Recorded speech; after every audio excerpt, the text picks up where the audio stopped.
আসসালামু আলাইকুম। আমি মোহাম্মদ গিয়াসউদ্দিন। আজকে তোমাদের নবম দশম শ্রেণীর সাধারণ গণিতের দ্বিতীয় অধ্যায় সেট এবং ফাংশনের নিয়ে আলোচনা করব। আমি ইনশাল্লাহ ধারাবাহিকভাবে আমার এই গিয়াস টিউটোরিয়াল ইউটিউব এবং ফেসবুক পেজের মধ্যে এই সংক্রান্ত ভিডিওগুলো ছাড়বো। আশা করি তোমরা সবাই ধারাবাহিকভাবে এগুলো দেখবা, তোমাদের অনেক কিছু শিখতে পারবে ইনশাল্লাহ। দেখা যাক।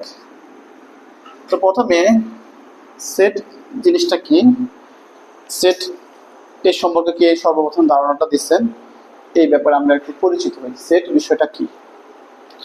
তোমরা যখন নতুন করে ক্লাস 9-এ উঠছো তখন জানুয়ারি মাসের প্রথম দিন তোমাদেরকে এক সেট টেক্সট বুক দেওয়া হয়েছে, তাই না?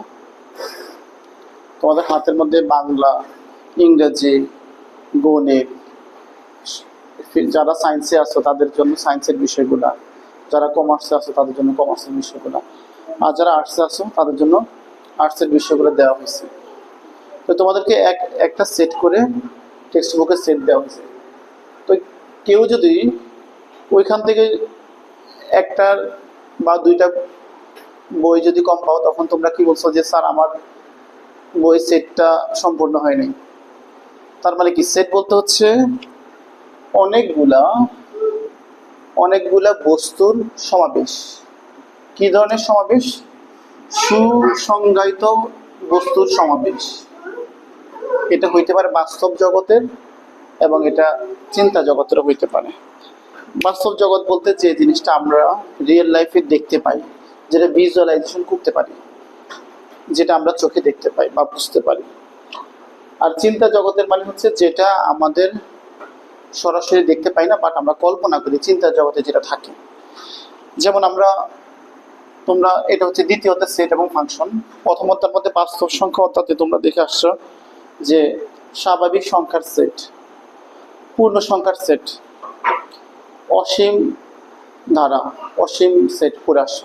তো স্বাভাবিক সংখ্যার সেট 1, 2, 3, 4, 5, 6 এভাবে স্টার্ট হয়, কিন্তু চলতে চলতে চলতে চলতে চলতে চলতে এটা চলতেই থাকে, এটা কি আর কুল কিনারা পায় না। তো এই সবগুলোকে নিয়ে আমরা বলছি এটা হচ্ছে কি একটা স্বাভাবিক সংখ্যা সেট। যদিও আমরা স্বাভাবিক সংখ্যা কোথায় গিয়ে শেষ হয়েছে এই বিষয়ে আমরা কিন্তু আর শেষ কুল কিনারা পাই না। তো এই বিষয়গুলো হচ্ছে কি চিন্তা জগতের। তো বাস্তব বা চিন্তা জগতের সুসংজ্ঞায়িত বস্তুর সমাবেশ বা সংগ্রহ, এটাকে বলা হয় সেট। যেমন আমরা সোফা সেট, এখানে সোফা সেটের মধ্যে কয়েকটা আমাদের বসার আছে, কিছু টি টেবিল আছে, এরপরে আমাদের আবার ধরো ডিনার সেট।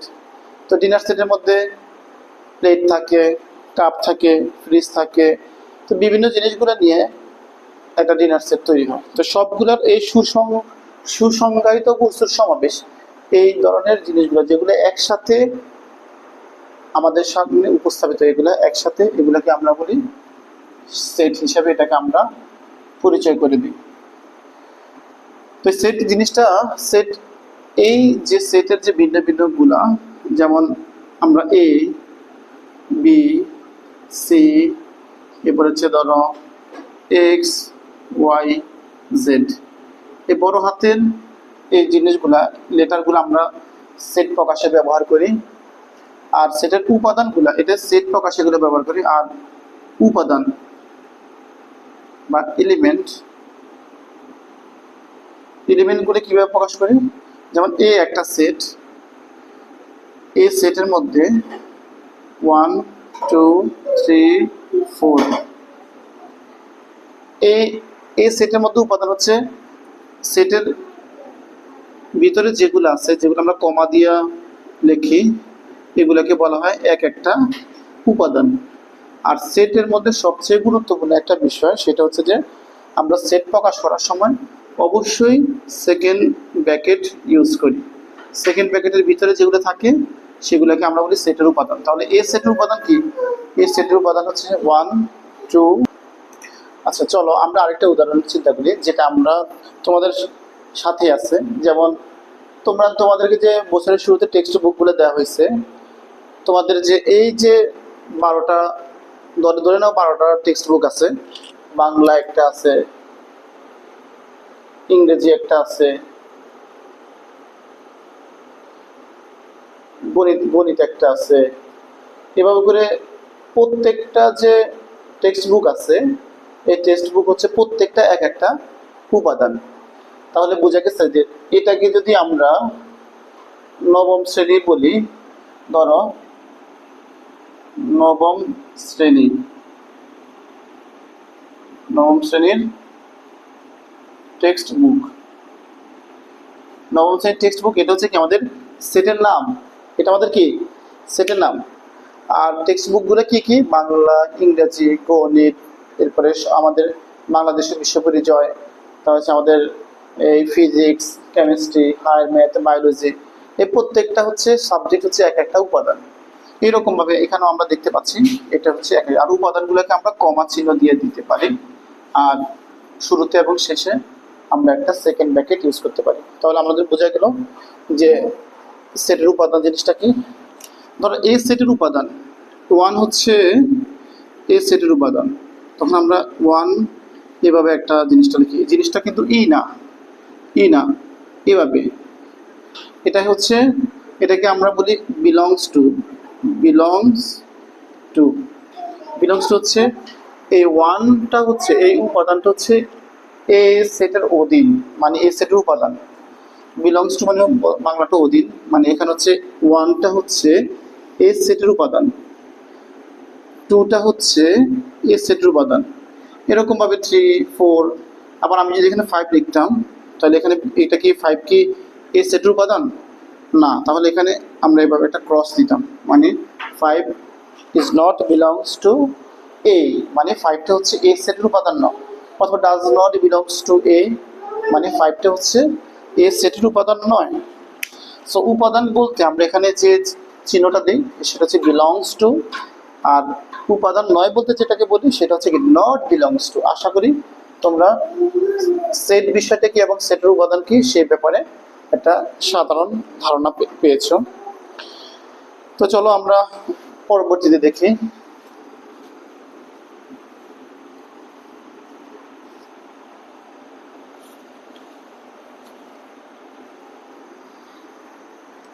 এখন সেট গঠন পদ্ধতি, সেট গঠন পদ্ধতি।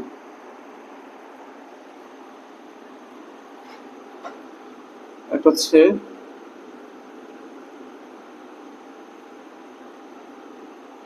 তালিকা পদ্ধতি। আচ্ছা, সেটের, এটা সেটের প্রকার, এটা হচ্ছে কি সেটের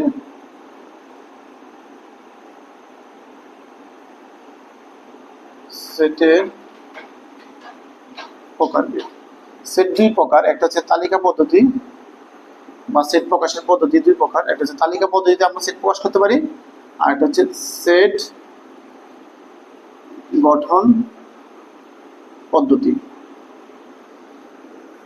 তালিকা পদ্ধতিতে, তালিকা পদ্ধতি জিনিসটা কি?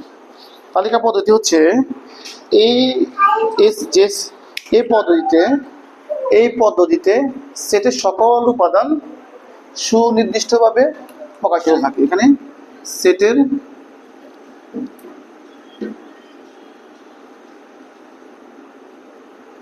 সেটের সকল উপাদান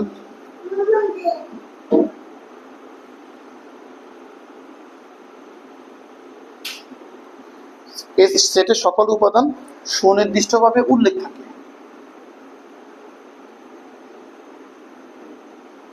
মানে আমরা এটার দিকে তাকাইলে আমরা বুঝতে পারি এখানে উপাদানগুলো কি কি আছে। যেমন একটু আগে আমরা যেটা দেখাইলাম উদাহরণটা, এই সেটের উপাদান হচ্ছে 1, 2, 3, 4।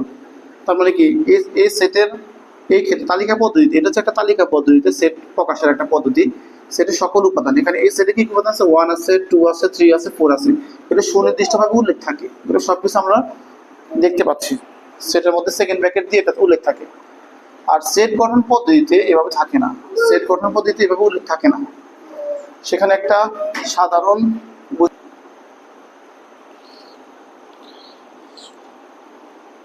এখন এখন হচ্ছে সেট গঠন পদ্ধতি। সেট গঠন পদ্ধতিতে কি, যে এখানে যেমন তালিকা পদ্ধতিতে হচ্ছে সেটের সকল উপাদান সুনির্দিষ্টভাবে উল্লেখ থাকে, তো তালিকা পদ্ধতিতে সেটের সকল উপাদান সুনির্দিষ্টভাবে উল্লেখ থাকে না, সেখানে একটা সাধারণ ধর্মের উল্লেখ থাকে। সেখানে একটা কি থাকে, এখানে সেটের সকল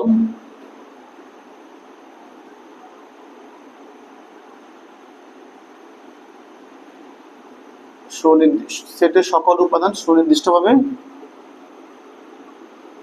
উল্লেখ থাকে না, সেখানে একটা কি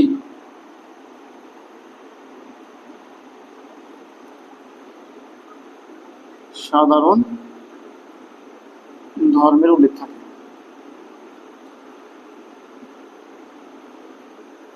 সেখানে একটা সাধারণ ধর্মের উল্লেখ থাকে। তাহলে আমরা এটা কি, বিষয়টা কি রকম, এখানে যেমন এক্স এটা সেট এক্স, যেখানে এক্স 7 গুণিতক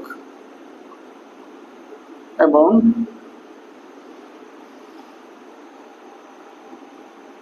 আঠাশ থেকে ছোট।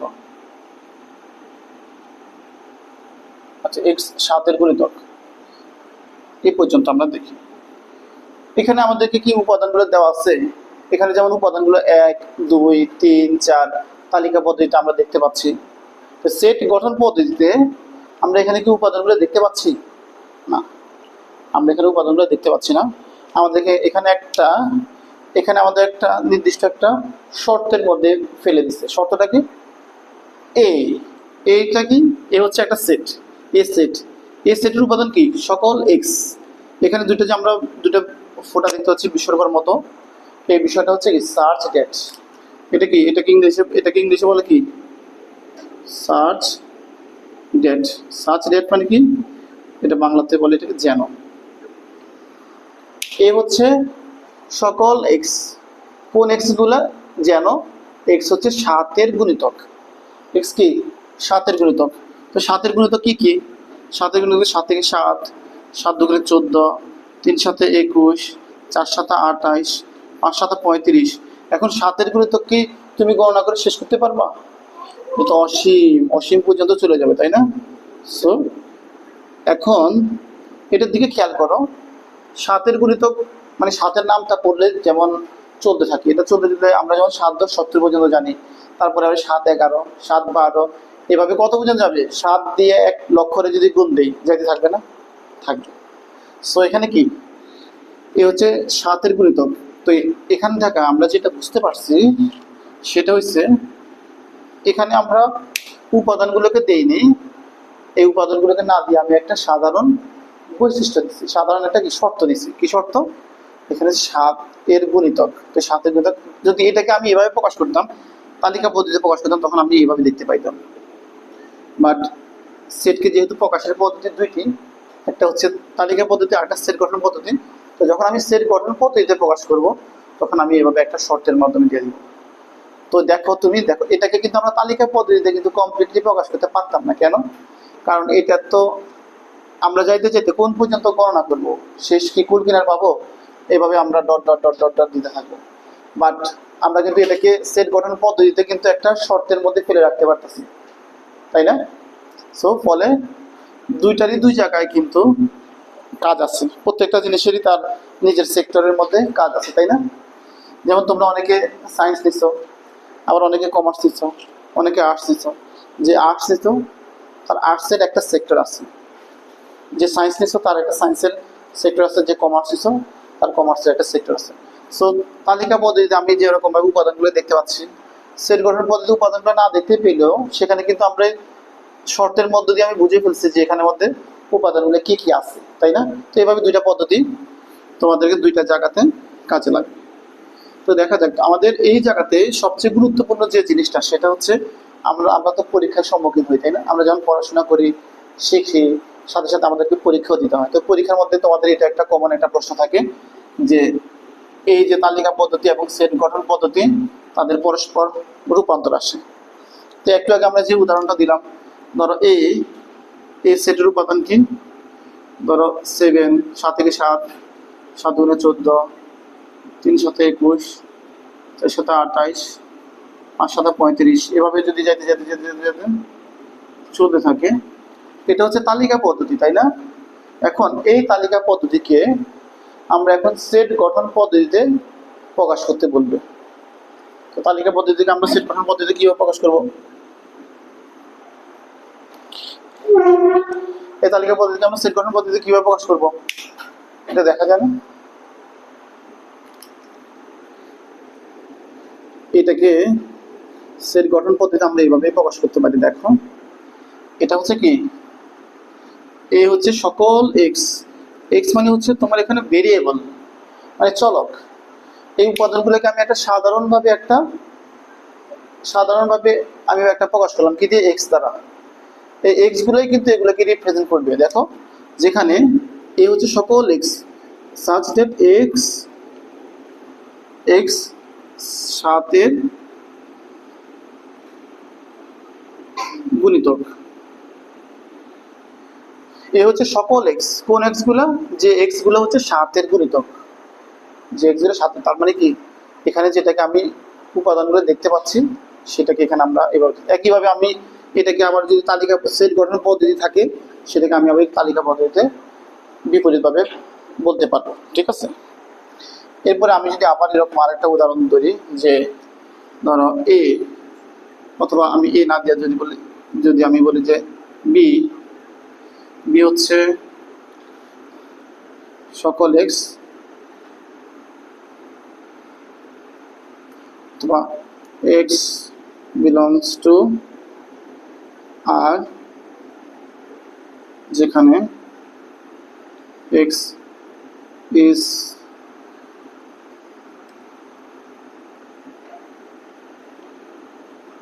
অথবা ধরো 10। এখানে কি লিখছি আমি? বি যে সেটটা, সেখানে B x belongs to R, B B এখানে আমি আবার এখানে লিখতে পারি যে বি হচ্ছে বি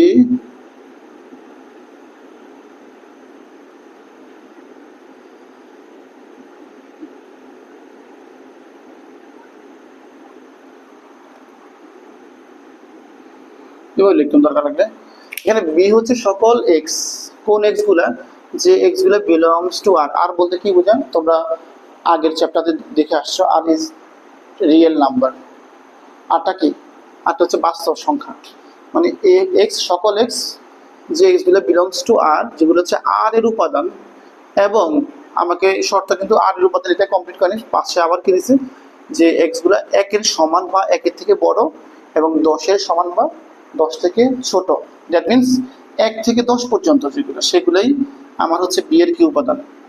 এটা কি সকল রিয়েল নাম্বার। কোনগুলা? অথবা আমি এখানে সকল রিয়েল নাম্বার না লিখে আমি এখানে এনও দিতে পারতাম।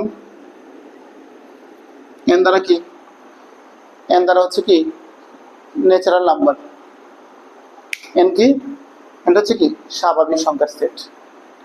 তাহলে স্বাভাবিক সংখ্যার সেট, তারপর হচ্ছে এরপর আমি এন না দিয়ে আমি এখানে আবার কি দিতে পারতাম? তাহলে এখানে আমি আবার জেডও দিতে পারতাম। জেড কি? জেড হচ্ছে পূর্ণ সংখ্যার সেট। ঠিক আছে? জেড কি? এটা হচ্ছে পূর্ণ সংখ্যার সেট।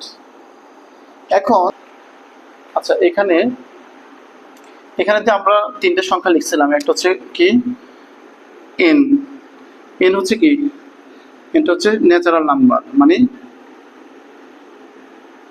স্বাভাবিক সংখ্যার সেট। এন 1 2 3 4 5 এভাবে চলতে চলতে চলতে চলতে অসীম পর্যন্ত চলে যাবে। আর জেডটা কি লিখছি? যেটা হচ্ছে পূর্ণ সংখ্যার সেট। যেটা হচ্ছে কি পূর্ণ সংখ্যা সেট। পূর্ণ সংখ্যা কি? সেটা ধনাত্মক পূর্ণ সংখ্যা হতে পারে, ধরো -3 -2 -1 0 1 2 3। মানে এই যে স্বাভাবিক সংখ্যা সেট এন, আমাদের যখন প্রশ্নের মধ্যে লিখবে যে এক্স বিলংস টু এন, তখন আমরা বুঝতে পারবো, যখন আমাদের কি লিখবে এক্স বিলংস টু এন, তখন আমরা বুঝতে পারবো যে আমাদের এই এক্সটা এন এর উপাদান, এন থেকে আসছে। এক্স তখন এন থেকে আসা মানে কি স্বাভাবিক সংখ্যা। স্বাভাবিক সংখ্যা শুরু হয় কত থেকে? 1 থেকে। 1 2 3 4 5 6 7 8 9 10 এভাবে চলতে চলতে চলতে চলতে এগুলো হচ্ছে ধনাত্মক পূর্ণ সংখ্যাগুলা, যেটা ক্রম আকারে চলবে। আর পূর্ণ সংখ্যার সেট যদি আমাদের কখনো থাকে এক্স বিলংস টু জেড, তখন আমরা বুঝবো যে আমাদের অনেক সময় যখন সেট গঠন পদ্ধতিতে যখন কোনো জিনিসকে প্রকাশ করা থাকবে তখন এরকম থাকতে পারে। সেক্ষেত্রে আমরা যাতে এদিকে খেয়াল ভুলে না যাই যে এন মানে হচ্ছে 1 থেকে শুরু হবে, আর জেড হচ্ছে কি জেড এই যে এখানে 1 থেকে তো এদিকে শুরু হইলই, বাট এটা শূন্য সহ মাইনাসের দিকেও আছে, ঠিক আছে।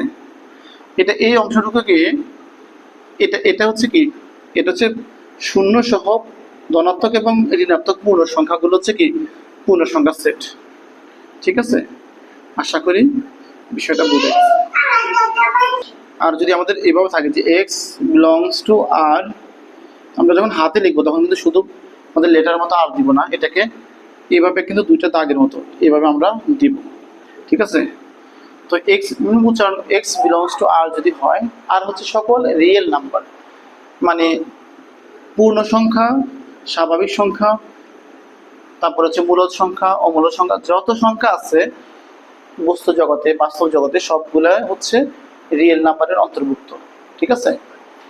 আরেকটা হচ্ছে ইমাজিনারি নাম্বার, সেটা আমাদের এই ক্লাসে নাই, সেটা আমাদের ইন্টারমিডিয়েটে গেলে আমরা শিখবো, ঠিক আছে। Imaginary number, i is imaginary number, সে জিনিসটা আমরা পরবর্তী শিখব। আর এক্স বিলংস টু আর মানে কি বস্তু জগতে বাস্তব জগতে সকল সংখ্যাই রিয়েল নাম্বারের অন্তর্ভুক্ত, ঠিক আছে। আশা করি তোমরা বিষয়টা বুঝতে পারছো। এখন আমাদের প্রশ্ন থাকে যে তালিকা পদ্ধতি থেকে সেট গঠন পদ্ধতি, সেট গঠন পদ্ধতি থেকে তালিকা পদ্ধতিতে প্রকাশ করো।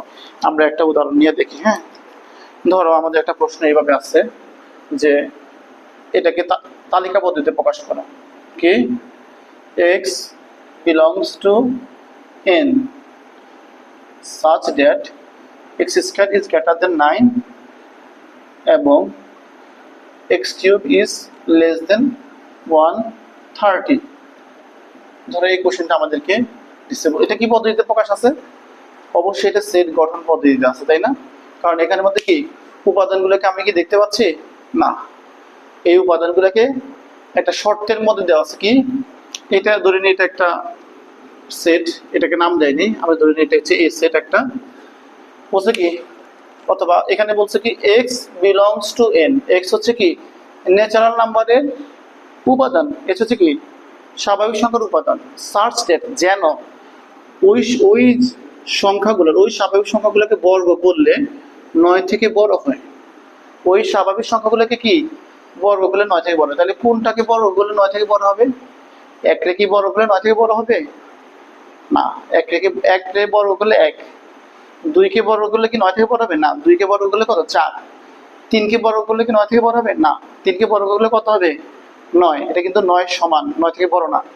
4 কে যদি বর্গ করি তাহলে কত হবে 16, এই যে 4 থেকে আমরা শুরু হবে 4 5 6 7 যত সংখ্যাই নেই 4 থেকে স্টার্ট করলে সবগুলো কি বর্গ করলে 9 থেকে বড় হবে। তার মানে কি এই জায়গার যে সংখ্যাগুলো সেটা 4 5 6 7 এইভাবে করে যাবে। বাট এখানে দিয়ে খেয়াল করো, এখানে আমাদের এবং আরেকটা শর্ত দিছে আমাদের, এই যে x বিলংস টু n, এই x গুলা এই শর্ত এবং এই শর্ত দোনো শর্তকে কি সে মানবে। পরে দেখো আবার x কে গণ করলে কিউব করলে সেটা 130 থেকে ছোট হইতে হবে। তাহলে কত 1 রে যদি কিউব করি, কেন স্যার 1 থেকে ধরতেছেন? কারণ তুমি জানো কি ন্যাচারাল নাম্বার শুরু হয় কত, ন্যাচারাল নাম্বারগুলো কি ন্যাচারাল নাম্বার হচ্ছে 1 2 3 4 5 6 এভাবে করে চলতে থাকে, তাই না? সেখানে কিন্তু দেখো 1 রে যদি ঘন করি তাহলে কত 1, সেটা কি 130 থেকে ছোট, ঠিক আছে। 2 কে যদি ঘন করি তাহলে কত 8, 2 এর ঘন করলে কত 1 রে যদি কিউব করি তাহলে কত 1, 2 রে যদি কিউব করি তাহলে কত 8, 8 কেন মানে 2 গুণ 2 গুণ 2, 2 দুগুণে 4, 4 দুগুণে 8, ঠিক আছে। তারপর 3 কে যদি কিউব করি তাহলে কত 27, কিভাবে 3 × 3 × 3, 3 3 9, 3 9 27, তারপরে যদি আমি 4কে যদি কিউব করি, 4 কিউব কত 64, কেন 4 × 4 × 4, 4 4 16, 4 16 64। তো আমরা বুঝতে পারছি যে কিউব মানে কি একই সংখ্যা 3 বার লেখা, তাই না? স্কোয়ার মানে কি একই সংখ্যা 2 বার। তাহলে এখানে কত 5কে যদি কিউব করি সেটা হয় কত 125। তার মানে এরপরে 6টা যদি কিউব করি সেটা কি আর 130 এর মধ্যে থাকবে না, সেটা আরো বড়। 6 এর কিউব কত? তার মানে কি আমরা বুঝতে পারতেছি এই জায়গাতে জিনিসটা কি, এটা হচ্ছে কত 1 2 3 4 5 পর্যন্ত। এখন কোন সংখ্যাগুলো দেখো তো, এবং মানে কি এই জিনিসটা আমরা একটু পরে বুঝবো, একটু পরে বুঝবা। আমরা যখন সেটের ইন্টারসেকশনে যাব তখন তুমি বুঝবা। তাহলে দেখো এখানে আমাদের কি হইল, যে x belongs to n such that যে সকল x কে যদি বর্গ করি সেটা 9 থেকে বড় হবে এবং তাদেরকে গণ করলে 130 থেকে ছোট হবে। ওই x গুলাই, ওই সকল গুলাই আমাদের কি এই সেটের উপাদান। তাহলে কি এগুলো কোনগুলো হবে দেখো তো, এগুলো হবে 4 আর হচ্ছে 5, শুধু কি 4 আর 5। এটা হবে কি আমাদের এই সেট গঠন পদ্ধতি, যেটাকে আমরা তালিকা পদ্ধতিতে প্রকাশ। বাকি স্যার 6 7 হলো না কেন? কারণ 6 7 এই শর্তটাকে ফুলফিল করলেও এই শর্তটাকে ফুলফিল করে না। আবার 1 2 3 এই শর্তটাকে ফুলফিল করলেও এই শর্তটাকে ফুলফিল করে না। তো যেখানে এই শর্ত এবং এই শর্ত দুটোটাকে ফুলফিল করতেছে তারাই কেবল এই সেটের উপাদান। এটাকে আমরা কি দেখতে পাচ্ছি। তার মানে কি x belongs to n, এটা দ্বারা কি বোঝাচ্ছে, এটা দ্বারা বোঝাচ্ছে হচ্ছে শুধু 4 এবং 5। আশা করি তোমরা বুঝতে পারতেছো। তো এরকম যদি তোমার, তো মাই ডিয়ার স্টুডেন্টস, আশা করি তোমরা সেটের যে প্রাথমিক ধারণা এই বিষয়ে তোমাদের কিছু আইডিয়া আসা শুরু করছে, ধারণা আসা শুরু করছে। তো এরপরে আমরা পরবর্তীগুলো ধারাবাহিকভাবে ক্লাসে নিব। আর এখন পর্যন্ত যে আজকে যতটুকু আলোচনা করছি এই আলোচনাটা তোমরা ভালোভাবে চর্চা করবা এবং তোমরা সেট গঠন পদ্ধতি, সেটের প্রকারভেদ, তালিকা পদ্ধতি, সেট গঠন পদ্ধতি এগুলো পারস্পরিক রূপান্তরগুলো দেখবা কিভাবে, কারণ এগুলো তোমাদের পরীক্ষাতে এমসিকিউ এবং সিকিউ থাকবে, ঠিক আছে? তো আশা করি তোমরা সবাই বুঝতে পারছো। আর পরবর্তী ভিডিওগুলো দেখার জন্য তোমাদেরকে আমন্ত্রণ রইল। আর যদি কোনো বিষয়ে তোমাদের অসুবিধা থাকে, বুঝতে অসুবিধা হয়, তাহলে তোমরা কমেন্টে জানাবা। আর ধারাবাহিকভাবে আমি সামনের দিকের ক্লাসগুলো ইনশাল্লাহ নিব। তো সবাইকে পরবর্তী ক্লাসগুলোর ভিডিও দেখার আমন্ত্রণ জানিয়ে বিদায় নিচ্ছি। সবাইকে অসংখ্য ধন্যবাদ।